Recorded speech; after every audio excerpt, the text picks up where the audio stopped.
This is Overtime inside the Casino Rama Grill Room. Gareth Wheeler, more with Kristian Jack from the Score, of course, on the Footy Show. And you guys don't really touch TFC too much, do you? No, well, Premier League's a pretty busy league. There's a lot of storylines in the Premier League, but we'd like to touch it more. Well, we're going to interrupt your Premier League love fest for the time being and look locally here because TFC kicks off season number 4 Saturday in Columbus, Kristian. Things not looking good heading into this year yet again.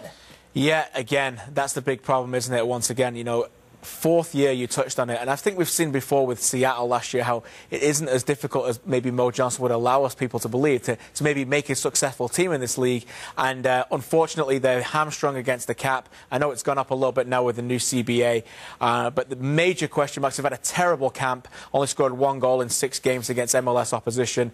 They can't score, and they can't stop the goals going in at the back end either, and that's the biggest problem I think I have here. You know, once again, Gareth, me and you, it's a broken record that we talked about on this show. 4 years in a row now they're going into the league with questionable at best defence. And the thing is, as guys who love the sport and cover the team, we want to see them do well. It's natural. So there's a sense of frustration, I think, growing, not just amongst the media. It really doesn't matter what we think about this issue, but the fan base as well. And you wonder if they struggle big time this season, whether or not they will reach their breaking point and something needs to be done to really shake up this franchise. Well, I think that could happen potentially. I mean, I really hope it doesn't, because that means jobs are going to roll. But at the end of the day, fans are losing patience here. You know, there's only so much time the honeymoon section can carry on here. You know, they've been going out there, they're paying a lot of money to go watch these games, so it's not cheap when you go inside there. I know everyone, you know, they've basically been living on the dream that it's a wonderful day out for 3 years now. They want to see some results on the field.